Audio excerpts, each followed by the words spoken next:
What's going on, everybody? Today I will be reviewing the movie Babygirl. Yes. And I want to say before I start this, I want to say Happy New Year's to everybody. And I know I'm kind of far behind of getting some movie reviews out because the holiday season kept me busy. So I'm trying to play catch up. So yes, I'm finally getting this movie review out, Babygirl. And this is a thriller slash erotic film. Yes. It's an hour and 48 minutes long. A high-powered CEO puts her career and family on the line when she begins a torrid affair with a much younger intern. And the director of this film is Halina Reijn. She could have did a lot better with the direction of this film, but I still like how she captivates the intensity in this film. I like that. It's very visual. Of course, the main actor is Nicole Kidman. She played the CEO in this film. And I'm gonna keep it real. I really wasn't pleased with her acting at all in this film. It was bland to me. And I've seen her play in a lot of good movies. And I'm gonna keep it real. Nicole Kidman is one of my favorite actors. Because there's three top movies that I like with hers. The Interpreter that came out in 2005, The Invasion that came out in 2007, and Strangerland that came out in 2015. Those are my three top films of hers. But to me, it's like she should have played this role when she was a lot younger.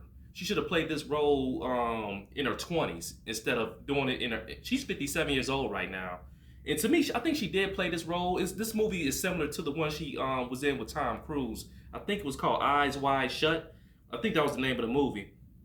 But this one, when you get older, you want to elevate.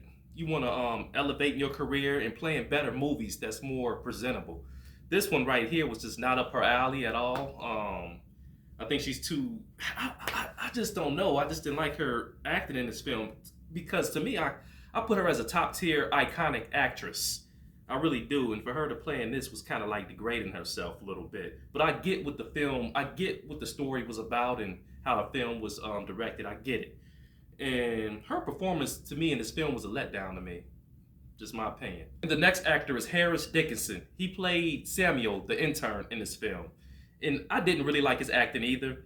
To me, they should have made this movie. This movie wasn't realistic at all to me because they should have made this film more realistic so we can gravitate to the film. It was like they didn't even let this movie develop. It's like let it gradually develop. It's like they was moving too fast in this film. So all of a sudden he's all into her and she's into him. It's just happened too quick. It's like kind of let it develop and let it gradually develop so I could be on the edge of my seat to try to figure out what's going on. I kind of want to watch a movie where I'm like, oh, trying to wait for the next scene to see what's going on. But it seemed like everything just happened so fast and he was just automatically attracted to her. I'm like, okay, this is, I wish the movie kind of flowed a little better. And to me, like I said, don't get me wrong, I like women only. I'm not trying to judge no man. I like women only, but I gotta say this: if you're gonna have an actor in here that's trying to be obsessed with the female, at least make the male a little bit more attractive. To me, he didn't even seem like a masculine character at all. He looked like a little boy in this film. But if you're trying to have somebody you trying to go after, Nicole Kidman, I mean, the director should have had a better actor in here to make him more masculine, make him more appealing to the females. You know, he just looked like a little boy to me, and yeah, that's all I got to say about that. I didn't really like him. They should have picked a better character for the intern instead of him. But his acting it was just average. It wasn't all that to me.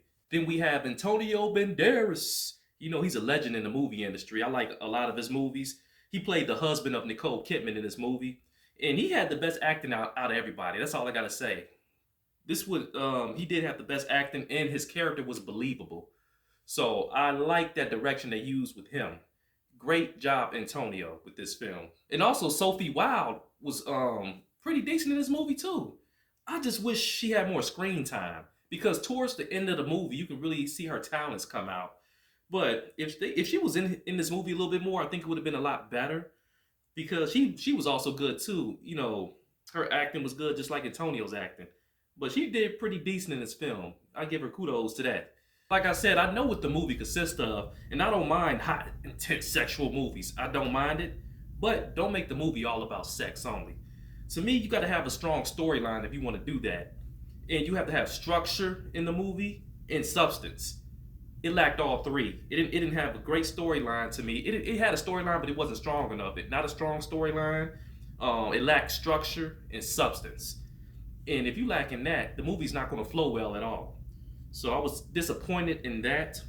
And it felt like, I'm just keeping it real, it felt like I was watching a porno in this movie. I'm like, what the hell is going on here?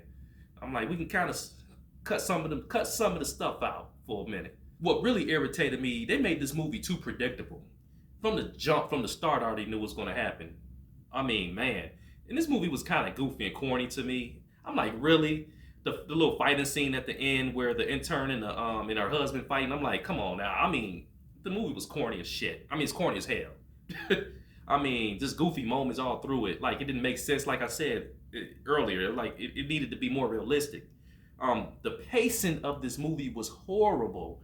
I mean, the scenes were too drawn out, especially the little sex scenes and stuff. I mean, come on now. The intern is trying to please her, and it's just going on too long. I mean, every sex scene, most of the sex scenes in this movie was about at least freaking 8 to 10 minutes long. I'm like, my God. I'm like, can we speed this up? I'm like, we get the point of what he's trying to do. He's trying to pleasure her. We get it. Let that be at least about 2 minutes, and let's go on with the movie. The scenes were too drawn out, and that's what made the movie kind of drag because of that. And like I said, the pacing could have been a lot better. People that want to see this movie and never heard of this movie, and you want to go out and see it, this movie is kind of similar to 50 Shades of Grey. But 50 Shades of Grey was better. But it's kind of similar to that because you're getting the sexual scenes. You're going to get that in there. The foreplay, the pleasure, all the pleasures in there. Then you're going to get the dirty talk too. So you're going to have all that combined in this movie. So yeah, and the movie was still a letdown after all of that. And I'll give this movie a 2 out of 10. Yes, a 2 out of 10. In my next movie, the next movie I want to see is A Fire Inside. I still haven't seen that yet. I was supposed to see that during Christmas week, and I still haven't seen the movie yet. So that's why I said I'm trying to play catch up, and I'm gonna try to see that this week, and I'm gonna try to get it out next week. Then after that, I want to see Den of Thieves too. So it's a lot of movies I want to see. So I hope you enjoyed this movie review right here, and subscribe to the channel, hit the like button if you like the video, leave some comments in the section, and subscribe to the channel. And I'm gonna see y'all very soon. All right, I'm out.